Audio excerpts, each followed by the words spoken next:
The year is 1817. The Bell family cabin sits in darkness. Its logs creak as the night air settles in, the only light a single lantern flickering through the window. Inside, the family lies in bed, worn down from another day of work in the fields.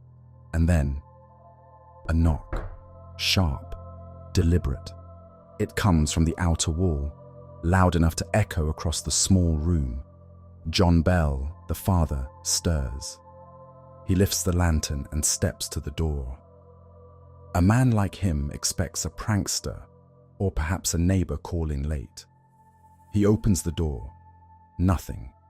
Just the cold night and the whisper of the woods beyond the field.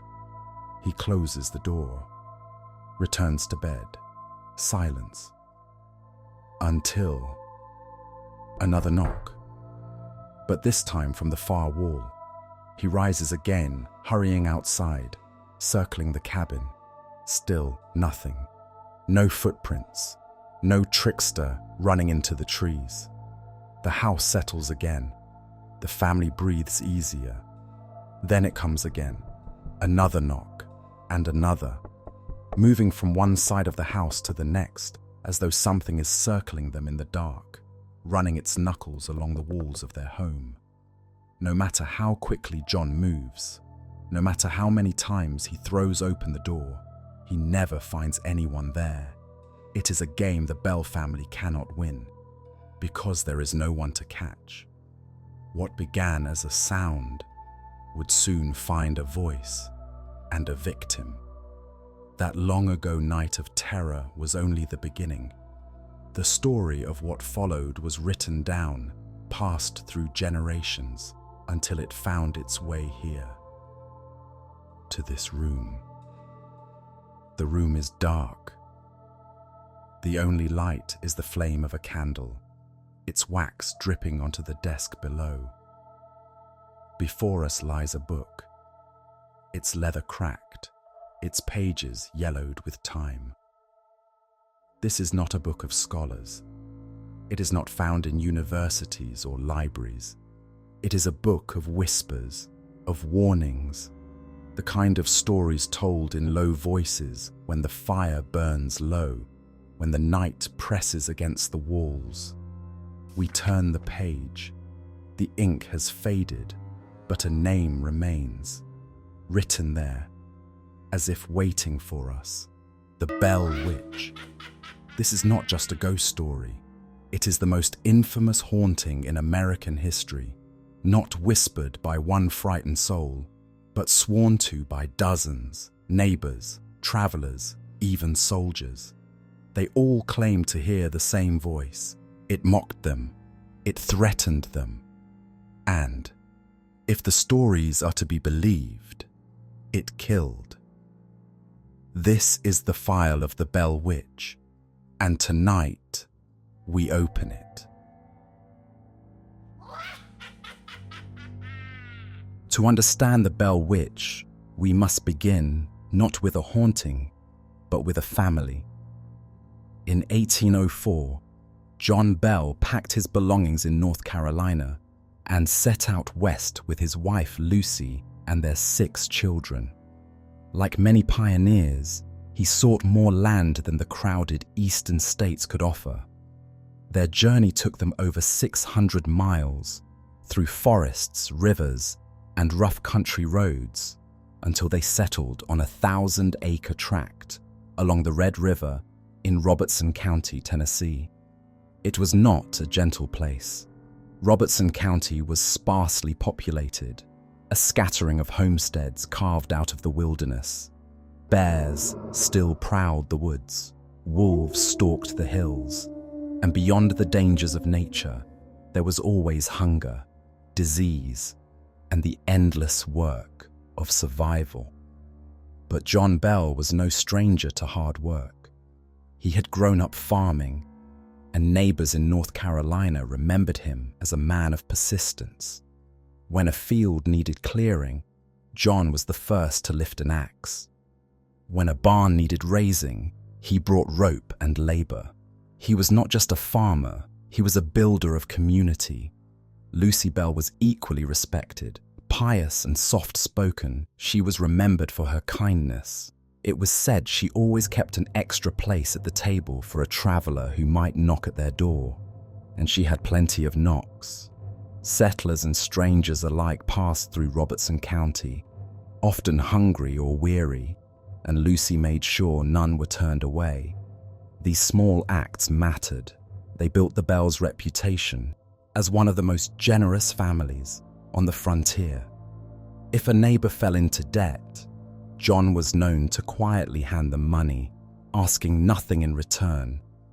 If someone fell ill, Lucy arrived with food or medicine. By the standards of the time, they prospered. The Red River land proved fertile, and tobacco, a valuable crop, grew well. Over the years, Lucy gave birth to more children, and their older sons and daughters married and built homes nearby. Soon, a small cluster of Bell households dotted the land, bound together by kinship. The Bells were not perfect, but they were respected. They were trusted, which makes what followed all the more disturbing. The first omen came in the summer of 1817. John Bell was walking through his cornfield, inspecting the crops, when he saw something strange among the rows. At first glance, it looked like a dog, large, dark, sitting in the middle of the field. Dogs were not uncommon on the frontier, but this one looked wrong. As John drew closer, he saw its body seem twisted, its legs bent at unnatural angles, as though broken and healed poorly. Its head was broad, its eyes fixed on him with an intensity that felt far too human. John was not easily spooked. He was armed, carrying his rifle, and so he raised it and fired. The creature bolted. It ran with unnatural speed toward the tree line and vanished into the woods. John hurried to the spot where it had sat. But here, the mystery deepened. The cornstalk stood tall, unbent, as if no animal had been there at all. There were no tracks pressed into the dirt, no sign of paws or claws, nothing. He frowned, unsettled. He knew what he had seen, but what kind of creature leaves no trace? John returned home, dismissing it as a strange dog, but the image lingered in his mind, a misshapen animal watching him with human-like eyes. And soon, stranger things began to happen. It started with knocks. At night, when the family had gone to bed, sharp raps echoed against the walls of their cabin, sometimes from one side, sometimes another. At first, they assumed it was pranksters, or perhaps the night sounds of the forest playing tricks on them. But the knocks grew louder, more deliberate. At times, they seemed to circle the house, moving from wall to wall as though something invisible was pacing outside. Each time John leapt up to catch the culprit, he found nothing. He searched the yard with a lantern, checked the corners of the cabin, but there were no footprints, no broken twigs, no evidence of anyone near. The children were frightened. They whispered their fears, but John forbade them from speaking of it outside the home. He believed the noises were human mischief, neighbors playing tricks, and he refused to let the family become a subject of ridicule. But the knocks did not stop. They grew louder, more frequent. And though John Bell could silence his children, he could not silence the fear growing inside his home. Here, on the edge of the wilderness, the Bells had built a prosperous farm and a strong reputation. They had worked hard to make themselves pillars of their community. But now, within their very walls, something was happening that John could not explain away with reason or fight with his rifle. It was only the beginning, because soon the Bells would learn that what circled their house at night was not a prankster and not an animal, and no secret lasts forever. For a time, the bells kept their secret. Night after night, the knocks came, sometimes light and playful, sometimes violent and insistent, rattling the wooden walls of the cabin. Each time, John Bell rushed outside with a lantern, and each time he found nothing. But the sounds did not stay confined to the walls. They crept into the rooms themselves. It was late one evening in May 1818. 4 of the Bell boys were asleep in their shared bedroom. The cabin was quiet, save for the distant chirp of insects. Then, a new sound broke the silence. It was faint at first, the scrape of teeth against wood, like a rat gnawing at the corner of the bedpost. The boys stirred, whispering to each other. The 2 oldest climbed down from their bunks. The moment their bare feet touched the floor, the sound stopped. They searched, checking the posts and floorboards. Nothing. No marks, no movement, no rat. They returned to bed, closed their eyes. The sound began again, this time louder, more frantic, as though whatever creature lurked in the dark was desperate to chew its way free. The boys froze, listening. Then one of them shouted, leaping down from the bed. Again, the sound stopped instantly. The room was still. Night after night, it continued. The gnawing, the silence when they searched.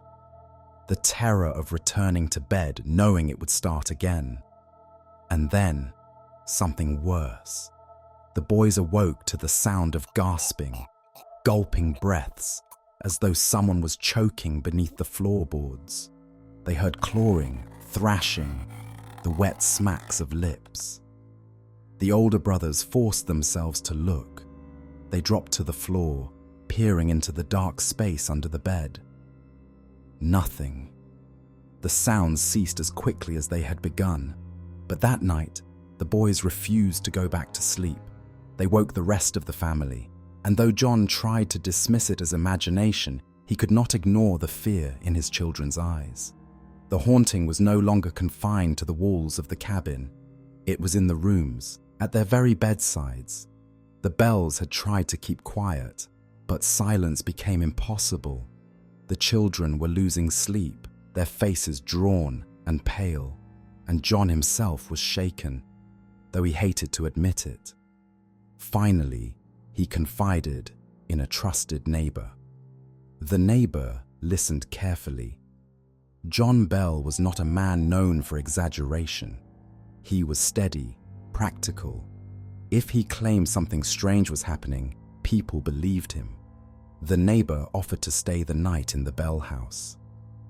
If there was a prankster, or even an animal, he would help catch it. That night, the family settled into uneasy sleep. The neighbor sat awake, ears sharp. The knocking began. At first faint, then louder, circling the cabin. The neighbor jumped, rushing outside.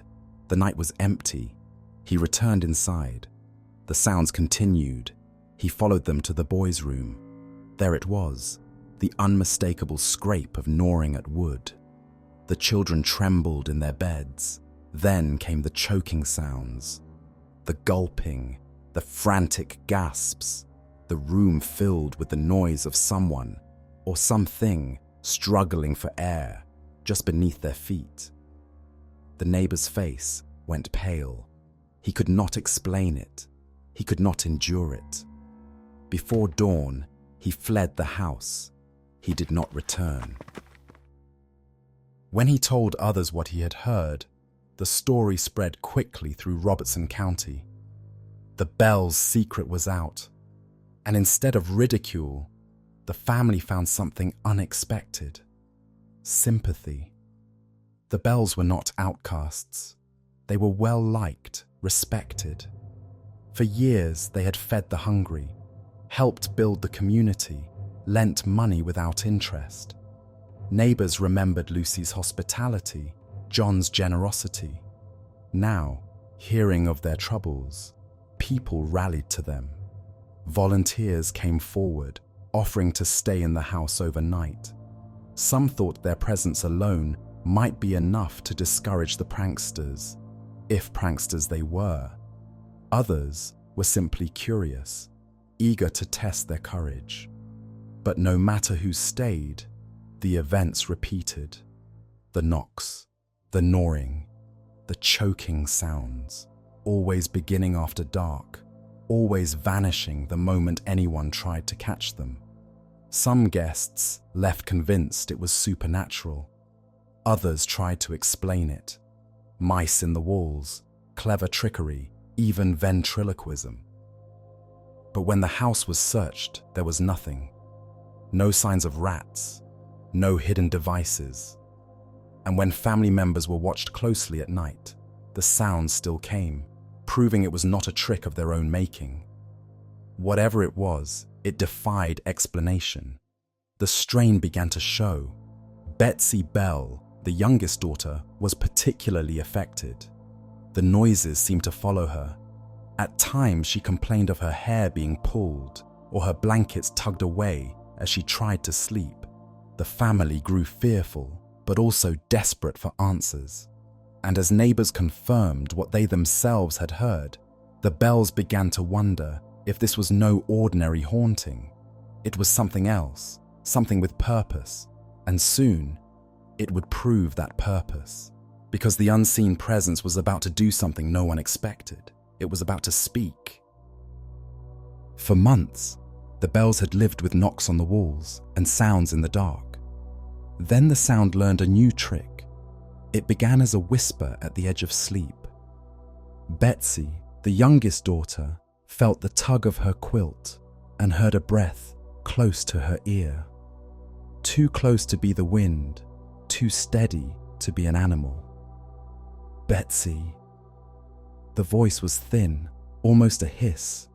She sat up, heart pounding, and the whisper fled to the corner of the room. When she called for her mother, the room fell silent, like a child caught misbehaving. The next night, it came again. Betsy, then a small laugh, never loud, always near. Soon, it was no longer just for Betsy. In the main room, while the family bowed their heads to pray, a second voice joined in, quiet at first, then clearer, speaking the same words of the prayer in a tone halfway between mockery and perfect memory. When John Bell raised his voice, the other voice matched him, syllable for syllable, as if reading from the same page. Lucy closed the prayer with trembling hands. The moment she said amen, the voice said it too, just a fraction after her, like an echo with intent. The Bell family had heard noises. Now they were being answered. Word spread in the way it always does, quickly and with additions. Neighbors came to listen, some out of sympathy, others for the thrill of it. They gathered in the Bells' main room with lamps and whispered questions ready.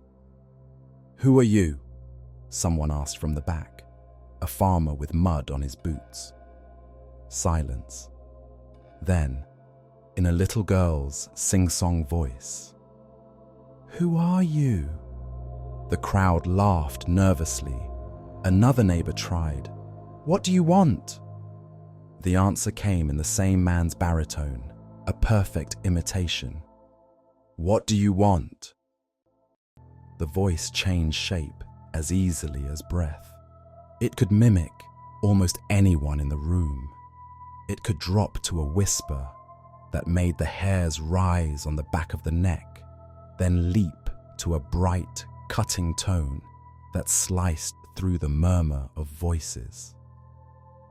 On Sunday evenings, after church, visitors swore the voice could recite sections of the sermon delivered miles away, word for word, as if it had sat in the pews and memorized every line. Others said it repeated private conversations carried out on the road, a mile from the Bell farm, phrases no outsider should have known, told back to the speakers later that night with mocking emphasis. Whatever this was, it heard things it shouldn't, and it wanted everyone to know it. With the voice came the sense that the presence was choosing favorites and enemies. Lucy Bell, pious and kind, often found the voice unexpectedly gentle with her. On nights when she was ill, visitors said the voice urged the family to fetch certain herbs or water, even suggested rest, as if playing the role of an unseen nurse.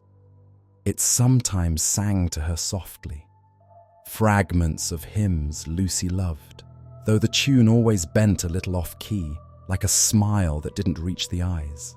With Betsy, it was different. The voice teased, then taunted, then turned to blows. She was slapped so sharply that red marks rose on her cheeks while others watched. Her hair was yanked from her scalp. Her covers were ripped away in the dead of night. Sometimes welts appeared on her arms as though thin cords had cinched tight. When Betsy sobbed, the voice would croon close to her ear. Too close. "Hush now," in a tone that sounded almost maternal until it dissolved into a laugh. John Bell faced a colder attention. The voice lingered when he entered, tracking his steps. It answered his prayers with distortions. It repeated his words back to him with a faint drawl that made them sound foolish. It called him by name, slowly, like a cat toying with a mouse. Neighbors noticed that John seemed to fade under this attention. The blank stares, the twitching, the sudden silences. Whether it was fear, illness, or something the family refused to name, the voice seemed pleased. The community tried to outthink it. If this was ventriloquism, they reasoned, they could catch the trick. Men took turns positioning themselves around the room, watching the family closely, listening for the direction of the sound. The voice seemed to come from a corner, then from the rafters, then from the floor itself, as though it were not traveling across space, but simply appearing where it wished. Visitors asked questions only a few would know the answer to. In one gathering, a man wrote a number on a scrap of paper, folded it twice, and placed it in his pocket. The voice gave the number aloud and laughed while the man stared, then made him unfold the paper and show the room. Others asked for things no one could provide. Lost items. A needle dropped months ago into the cracks of the floorboards. The voice would tell them where to look, and sometimes, embarrassingly often, they would find exactly what it described, as if it had seen the thing fall, and yet, for all its knowledge, it lied. Visitors reported answers that later proved false. A prediction about weather undone by clear skies, a claim about a neighbor that turned out to be rumor. It was hard to tell which statements were meant to inform and which were meant to wound. The only constant was that the voice loved an audience. It loved to be asked, loved to answer, loved most of all to humiliate those who doubted. Boasters left humbled, skeptics departed pale. The faithful went home uncertain which was more frightening, that a spirit mocked their prayers, or that something in the dark knew the words to them at all. When pressed to name itself, the voice avoided the question. It laughed, it coughed, it made a child's babbling sounds. It sang the first line of a hymn and stopped. One evening, after a long hour of goading, someone tried a different approach. "You're a witch," a woman said curtly, as if delivering a diagnosis. "That's what you are." The voice answered without hesitation, as if relieved to be told. "Yes," it said brightly. "Kate." The room fell silent. The name struck hard in Robertson County. There had been rumors, stories of a feud with a neighbor named Kate Batts, a woman some found odd and many disliked. The voice seemed to savor the reaction. "Kate," it repeated. "Kate's witch." From that night, the name stuck. It called itself Kate. Others called it the Bell Witch. The real Kate Batts was furious to hear it. She protested that she had nothing to do with the hauntings, that anyone who claimed otherwise was a liar or a fool. Some believed her, others did not. The voice offered no proof. It rarely did. It simply enjoyed wearing the name like a mask. The gatherings at the Bell Farm grew. People came from neighboring counties, some arriving in groups like they were attending a performance. They brought skepticism and flasks and bravado.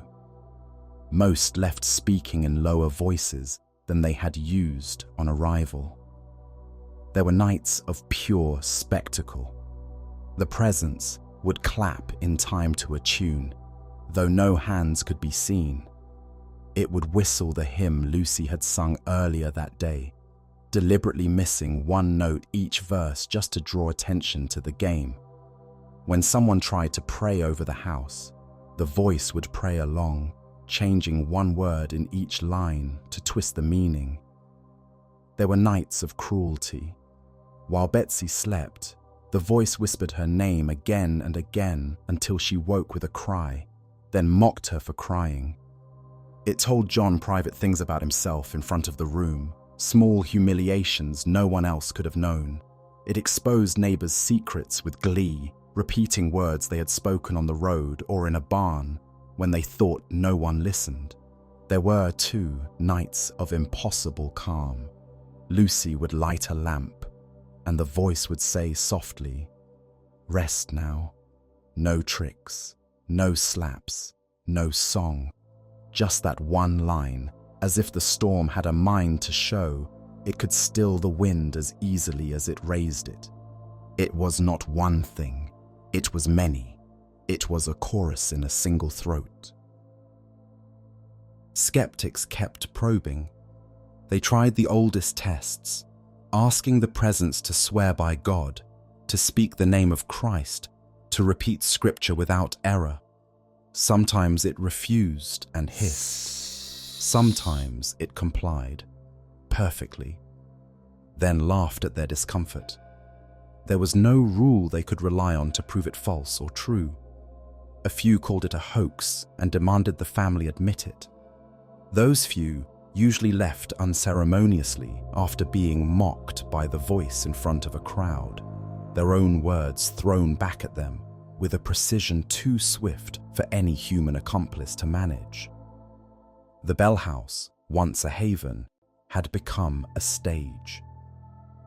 All the while, the voice's attention sharpened toward two people. Betsy could not escape its reach. Even in daylight, she moved like someone expecting a hand on her shoulder. The marks on her skin lingered longer. She grew quiet, then thin. The voice taunted any young man who courted her, driving wedges into possibilities before they could form. It seemed determined to isolate her. And John Bell, already showing signs of frailty, found the presence now waited for him. It would fall silent when others entered, then return the moment he came back, whispering his name with a patience that felt like hatred deferred. At times, visitors described the voice as circling him the way the knocks had once circled the house, never striking, always near. Neighbors began to call it obsession. The presence, whatever it was, had chosen. The voice, whatever it was, had plans. The bells tried everything they knew. They prayed harder. They sang louder.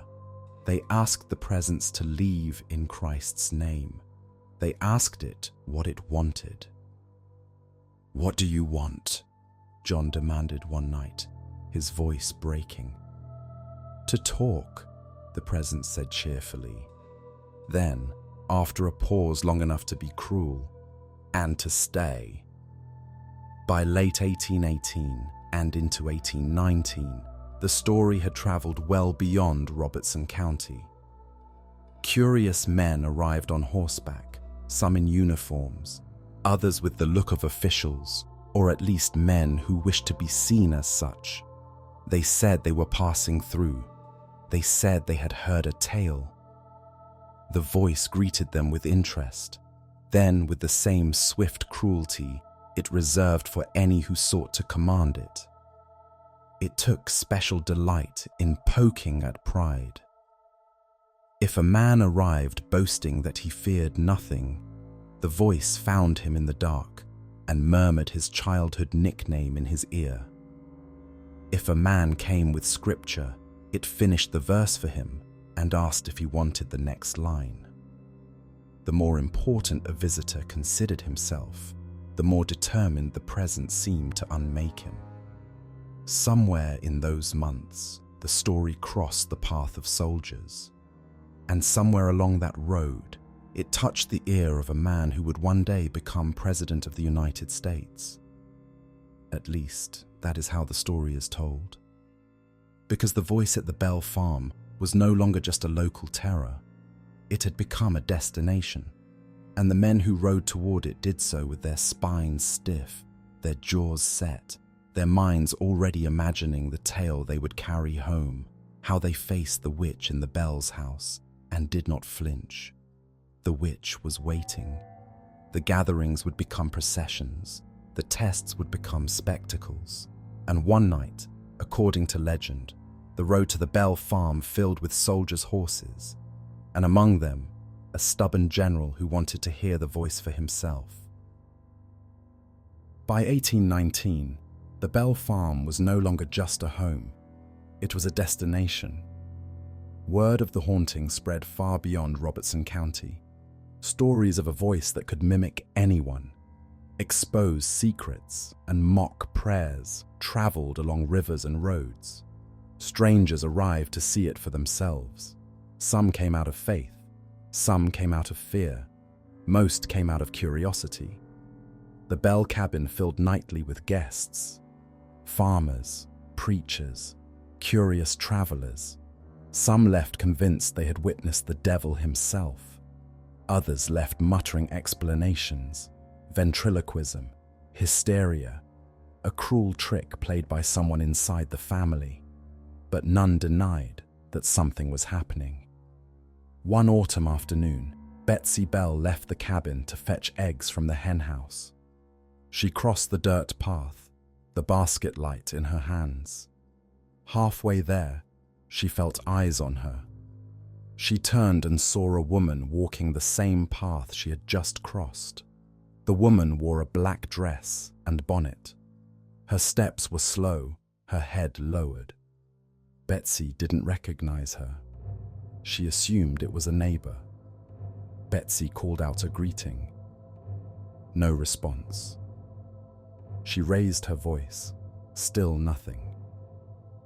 The woman drew closer to the Bell house, head bowed. Betsy felt unease tighten in her chest. Then the woman stopped.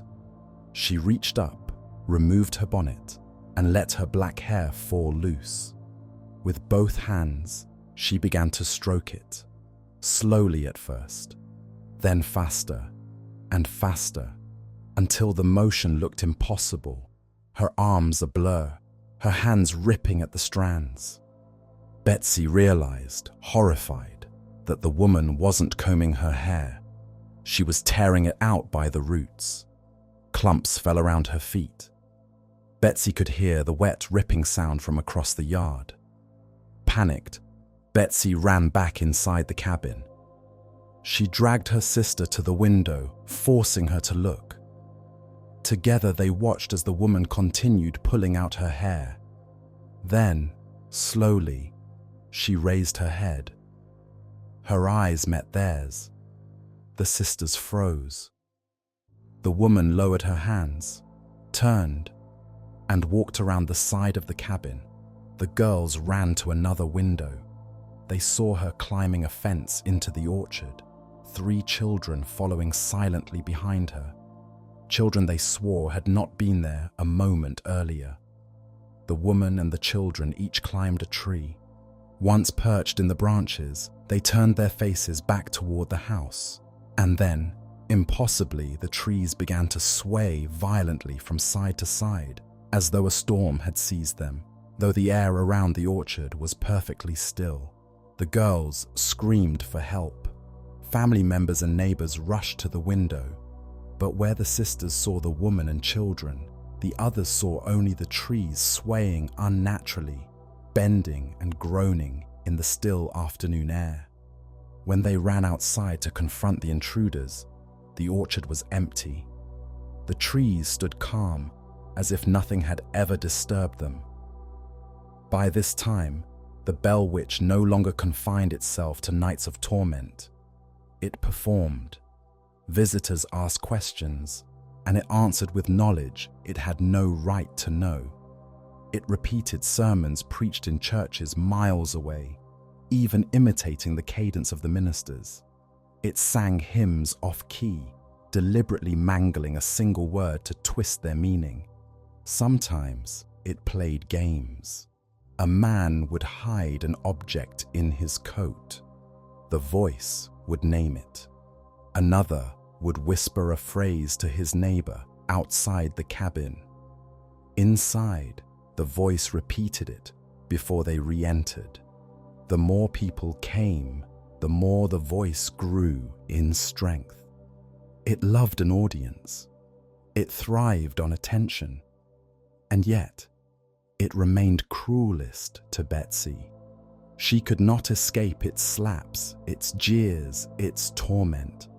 Nor could John Bell, whose health was visibly declining under its relentless gaze.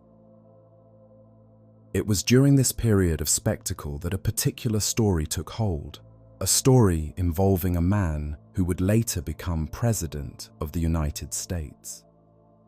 In the fall of 1819, General Andrew Jackson was said to have heard tales of the Bell Witch while traveling through Tennessee. Fascinated, he decided to see it for himself. Jackson and several men rode to the Bell farm.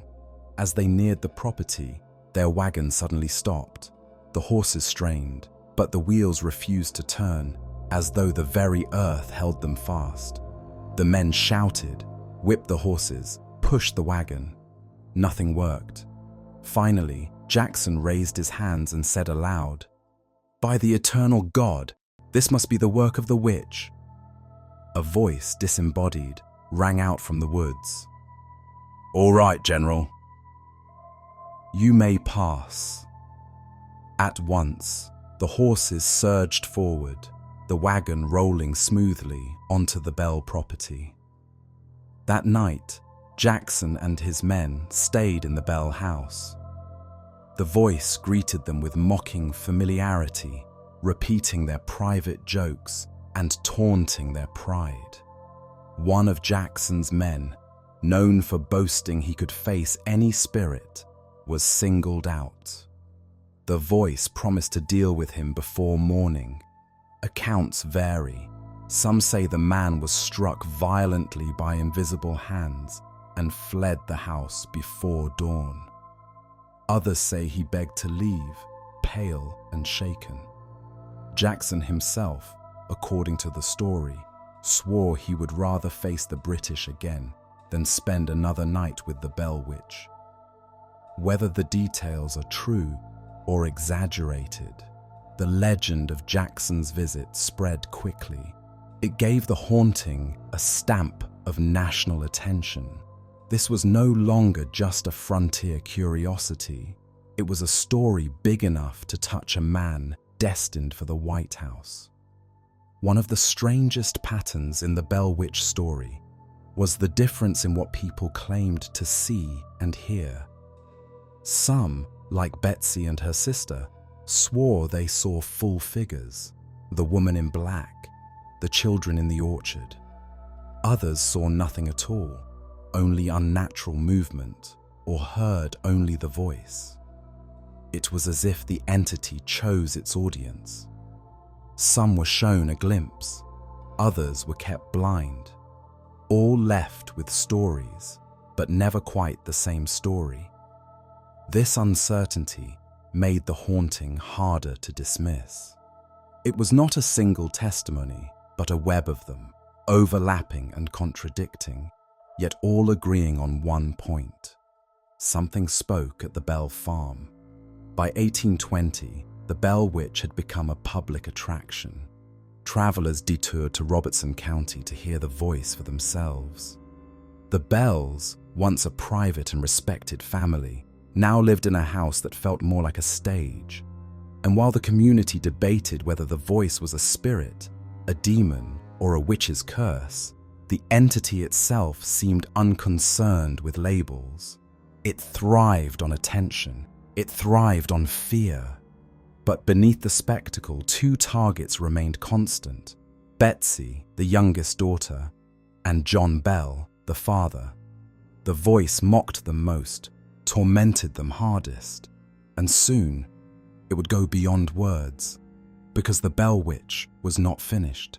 It had more than a voice, it had teeth. By 1820, the Bell House had a routine for the unroutine. Visitors arrived before dusk, whispering in the yard and pretending not to stare. Inside, lamps were trimmed, chairs set out, Bibles placed within reach. Someone always volunteered to sit near Betsy. Someone else watched the doors and windows, as if that would matter. The voice never cared about doors. It chose where it wanted to be, and more, it wanted to be near John Bell. At first, his family noticed small changes. In the middle of a conversation, John's eyes would lose focus. His jaw slackened. A minute later, he would blink, as if waking from a brief sleep he hadn't meant to take. He brushed it off. Too many late nights, he said. Too much tobacco, not enough rest. Then came the tics around the eyes, a tremble in the cheek, the hand that missed the edge of a cup. Neighbors saw it and said nothing, out of politeness and fear in equal measure. The voice did not stay polite. "Oh, Jack," it murmured from the rafters, the floorboards, the shadowy corner behind the hearth. "Oh, Jack, your legs are slower." If John tried to pray, the presence matched his words and shortened them, turning a plea into a mockery by removing a single word. If he led grace at the table, the voice finished the prayer before he could, claiming the last amen as if it belonged to it. And when John sat alone, when he thought himself hidden from his family's worry, it breathed his name in a long, slow exhale that raised the hair on his arms. Joan. One afternoon in the field, John and one of his sons walked the fence line, checking for breaks. They spoke in that easy shorthand of men who have worked the same land for years. A nod toward fallen rails, a grunt at a loose post, a plan to set things right after supper. Then John stopped, as if struck. He raised both hands in front of his face, stunned, and stumbled back. His jaw began to quiver. The muscles in his cheeks jumped. His shoulders jerked into hard angles he couldn't have chosen. His spine bent until it seemed it must break. "Pa?" the boy said, catching his father as he folded to the ground. A sound tore across the empty field, high and thin, like metal screaming. The boy spun, searching for the source, but the sound had no direction. It was everywhere and nowhere. And as quickly as it came, it was gone. John lay on his side, breathing hard, eyes wet. He did not speak for a long time. When he did, his words were small and flat, as if admitting a fact he wanted very much to bury. "I don't have much time," he said. The boy helped him home. The voice was waiting. "Old Jack," it whispered. "Still walking, are you?" By now, the gatherings at the Bell House had a cruel pattern. Skeptics came braced with scripture or scorn. The voice unstitched both with a few well-aimed sentences. It mimicked the day's sermon, then swapped one word to turn a blessing into a curse. It quoted a private joke told on the road, then asked if the teller would care to repeat it in front of his wife. But when John entered the room, the performance changed. The presence fell quiet, almost attentive, as if saving its breath. It waited until he spoke. Then it answered only him. "Old Jack." Sometimes the voice said nothing more. It simply repeated the name until the syllables lost meaning and became a kind of pressure on the air. Other nights, it behaved like a nurse in a sick room, listing his symptoms in a soft, clinical tone. Handshakes, eyes twitch, mouth dry. If visitors demanded the presence declare its purpose, it gave them the same cheerful answer. To talk, it said, and to stay. When Lucy prayed aloud for her husband's strength, the voice said gently, "Rest, Lucy." And then, from the dark, in a tone that closed the throat, "Not him." Betsy wasn't spared. If anything, the torment doubled. In the evenings, the presence came to her bed like clockwork, stripping back the covers, yanking her hair until she cried out. If a young man showed interest in her, the voice waited for the first opportunity to humiliate him, whispering something only he would understand. Something that sent him to the door with a stiff back and two bright eyes. It had a talent for separation, pushing each bell to their private edge. Lucy got tenderness. Betsy got cruelty. John got the steady pressure of a mind that wanted him reduced to a state the voice could name. Old Jack. By late autumn, John was not himself. He missed words. He drifted in and out of the room, even when his body did not move. Neighbors noticed the change. They exchanged glances in silence, polite enough not to comment, fearful enough not to linger. There is only so long a person can watch a man come undone. He collapsed twice in public, once in the yard, once at the supper table. Both times the voice laughed afterward, low and satisfied, like a gambler stacking coins. And then there were the small, petty torments. John would reach for a tool he'd used every morning of his life and find it moved. He would smooth his hair and discover a sticky resin on his comb. He would hide a favorite pipe and return to see it set out, polished, as if for inventory. It smelled like ownership. Old Jack. December brought cold and a tight, brittle quiet to the Bell land. Breath hung in the air. Frost silvered fence posts at dawn. The house creaked with the kind of sounds people choose to ignore. On a night near the middle of the month, John went to bed earlier than usual. He told Lucy he was tired. She helped him undress and settle. The voice said nothing. In the morning, John did not come down for breakfast. Lucy sent one of the children to wake him, then another. Then she went herself. He was breathing. He was warm, But his eyes did not open when she called his name, and his lips did not move when she tried to place water to them. His face looked peaceful in a way that frightened her more than any spasm had.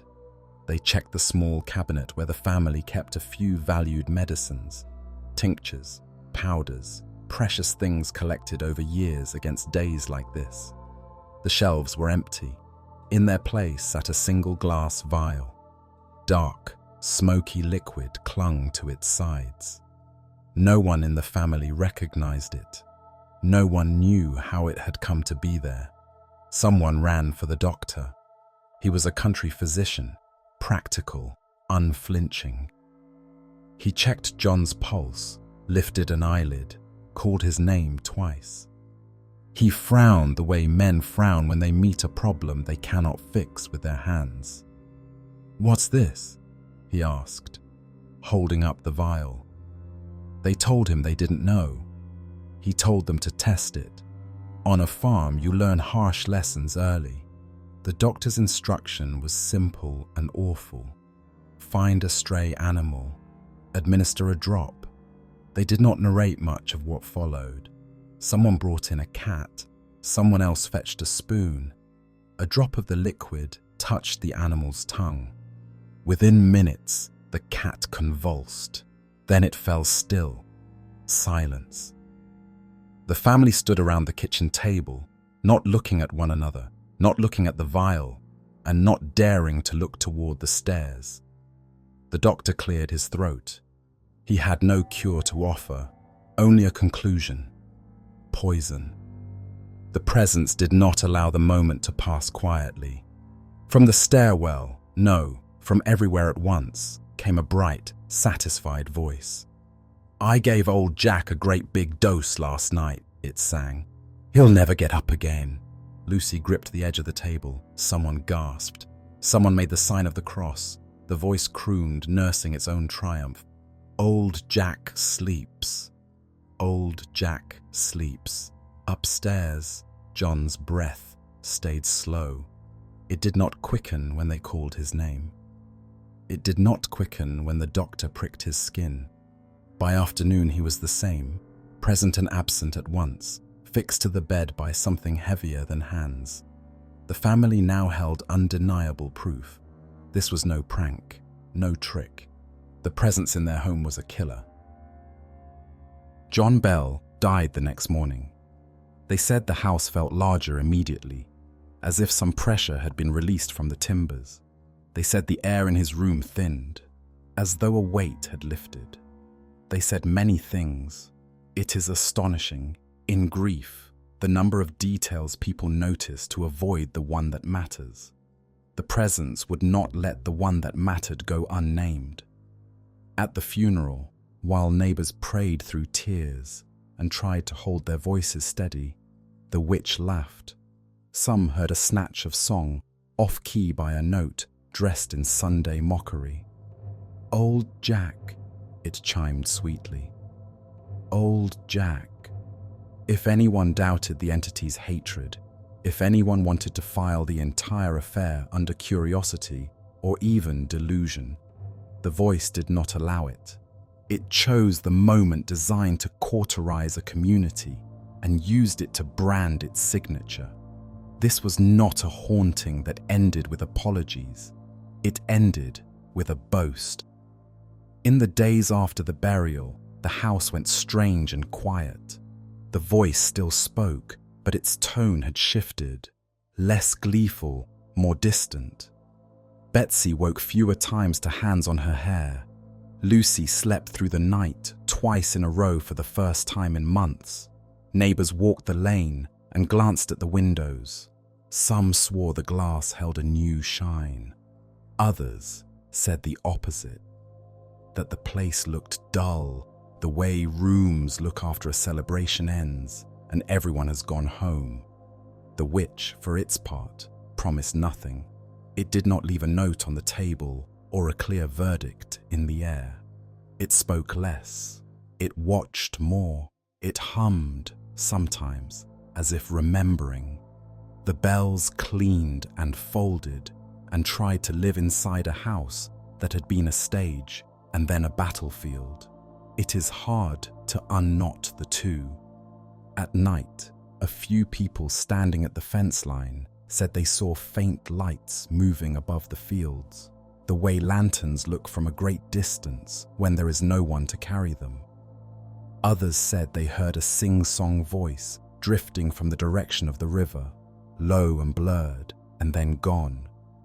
And in the hollow beyond the farm, where the limestone breathes cool air in summer and fog in winter, the locals pointed to the mouth of a cave and said, "That's where it went." They said it with the relief people use to point at a closed door. They said it with the uncertainty of those who know a door is not a wall, because the bell house had gone quiet, but the story had not. The grieving family would endure rumors of a promised return. 107 years to the day. The cave would gather its own legends, swallowing dare and boast alike. And even as the witch's voice faded, the county learned a truth that outlives any visitor.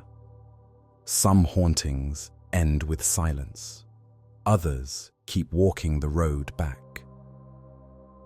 After John Bell's funeral, the house changed. The voice spoke less. Betsy slept more nights through than not. Lucy moved about the rooms with the careful relief of someone waiting for a second blow that did not come. Neighbors who had avoided the lane drifted back, bringing food and quiet condolences. For the first time in years, the Bell farm sounded like a farm. Boots on boards, tools in hand, animals in the yard, without a second sound riding on top of it. Not silence, just ordinary life returned. And yet, the story didn't end. It never does, once a community has given a name to the thing it fears. In the weeks after the burial, people still reported oddities on the property. Faint lights crossing the field at night. A few bars of a hymn sung off key and swallowed by wind. A whisper that seemed to come from the wrong direction in an empty room. Enough to keep the nerves sharp, not enough to build a new crowd. Inside the family, the aftermath showed differently. Betsy, who had become the haunting's favorite target, carried the habit of flinching at sudden sounds. Lucy kept a lamp trimmed longer each night than she used to, as if a little more light might hold back whatever else the dark could decide to bring. The younger children, who had learned to measure evenings by the voice's mood, now measured them by the way the house creaked and didn't answer itself. The Bell Witch had stepped back. The house, however, would not forget how to listen. According to some accounts, the story makes a brief turn here. They say that 7 years after John's death, the presence returned. Not to the whole household, not to the great audience it once commanded, but to a single room, to speak with John Bell Jr. The conversations, these accounts claim, ran for weeks. They covered scripture, politics, and the future of the country. No slaps, no mocking songs, just talk. Then the presence left again, giving a parting timestamp that lodged itself in the county's imagination. It would return in 107 years. 7 years, then 107. If you believe the tale, it was as if the witch was marking dates on a ledger and expected someone, somewhere, to keep track. Across the fields from the old house, past the limestone outcrops and into a fold of land where the summer air runs cool, sits the cave. Even before the haunting, children from nearby farms had dared each other to stand at its mouth or step inside a few paces and feel the temperature drop. After the Bell Witch, the cave became something else, a direction people could point when asked where it went. That way, into the ground, stories stacked up around it, tales of stones that moved when no one touched them, a voice that bounced off rock and answered back with words no echo should know, a visitor who pocketed a small stalactite and swore he was pinned to the wall by unseen hands until he put it back, lights in the passage, a cold breath on the neck even in August heat, the usual shape of a legend once it finds a landmark, the stranger's report, repeated and adjusted, then stapled to a real place people can walk to. The cave did not explain anything. It did something better for a story still too raw to talk about directly. It contained it. It let men with lanterns go stand at a mouth in the earth, company on a Saturday night, and tell a newer, easier version of what had happened at the house. A version where the thing had a lair, and where stepping away from the mouth meant stepping away from the problem. It gave the Bell Witch an address. Legends prefer those. In time, papers were written. Notes passed between neighbors became fragments in family Bibles, then fuller accounts bundled together by collectors, then later retellings stitched from memory and rumor. A family manuscript, copied and saved, turned into a source for a book. Interviews were gathered with the surviving Bells, with friends now old, with children who had once been sent to bed, shaking, and now spoke steadily about it as adults. The result was not a single story, but a stack of them, aligned on the major points, drifting on detail. The voice spoke. The community heard. John died. The house quieted. The cave took its share of the blame. Everything else depended on which porch you sat on and who told you their version. That is how hauntings survive longer than witnesses. They move from testimony to text. And then there was that number, 107. If you were counting from the year the presence supposedly promised it, the circle would close in the 1930s. The county by then had new roads, new faces, and a new habit of looking back at its famous story with both pride and discomfort. There were claims, of course. Someone who heard a faint voice on a certain night. Someone who saw a light they could not immediately explain. But nothing like the spectacle the old people described. Nothing like packed rooms and a voice that could mimic a crowd on its own. Skeptics said that was proof the original tale had been nothing more than hysteria and cruelty given a name. Believers said it meant the promise had been kept quietly, or that the thing that had once called itself Kate had nothing to prove the second time around. Either way, the legend tightened its grip precisely because it didn't deliver a clean end. It had a date to point to. It had a maybe return. It had just enough smoke to let people say, "I heard," without having to say what it meant. Over the years, explanations have been offered in the way communities feel obligated to offer them, as if a list could close a file. Some say hoax, a trick of ventriloquism and string, but the list of witnesses is long, and the sounds were heard in rooms where the family was watched by people who had nothing to gain by being fooled. Some say hysteria. Frontier life was hard, nerves were tight. A few dramatic nights became months because fear looks for patterns and finds them. But hysteria does not recite a sermon delivered miles away to the cadence of the man who preached it. It does not know what two neighbors said quietly on a road and deliver those words back spitefully in the dark. Some say abuse cloaked in folklore, punishment laundered through a supernatural story. so the community could preserve reputations. A brutal thought, and one worth considering with every haunting. But even that does not account for the neighbor who lasted an hour and fled before dawn, or the travelers who arrived unconnected to the family and left white and silent, unwilling to say what they heard. Some say religion under pressure, revivals burning hot, sin and salvation measured by who dared stand in the bell house and speak to the dark. That one gets close to something, if not a solution. How belief attracts attention, and how attention feeds a thing that loves to be seen.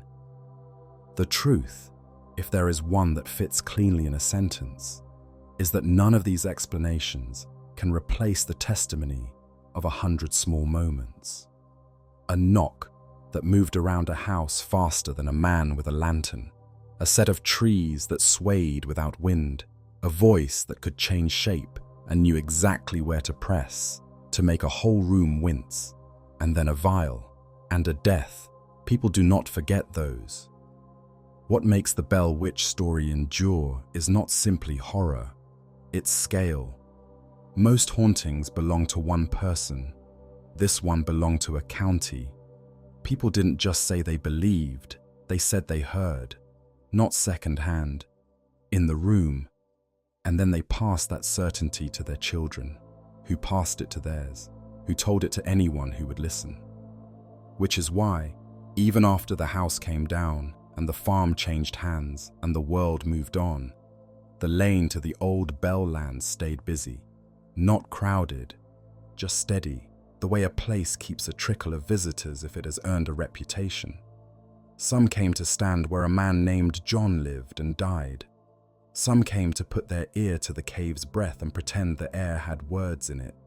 Some came to decide, finally, if the whole thing was nonsense. Most left with the same sentence, no matter how they felt when they arrived. Something happened here. It is the simplest and most dangerous sentence a legend can have.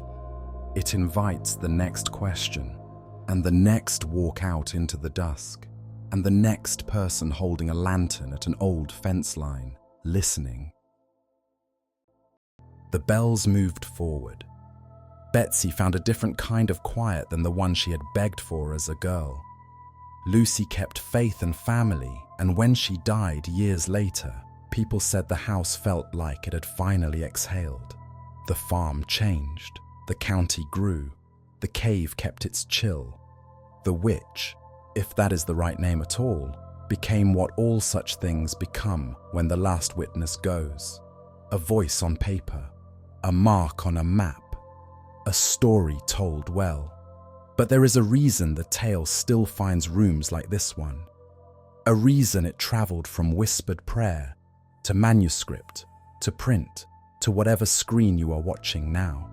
Because the Bell Witch isn't only about a ghost that mocked and mimicked and, if you believe it, killed. It is about a house that learned to listen, a community that agreed something impossible was happening, and the stubborn human habit of giving a shape to the fear that walks at night and taps on the walls and knows our names.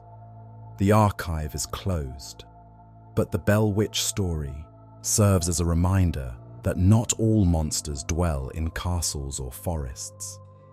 Sometimes they live in the walls of your home, and they know you by name.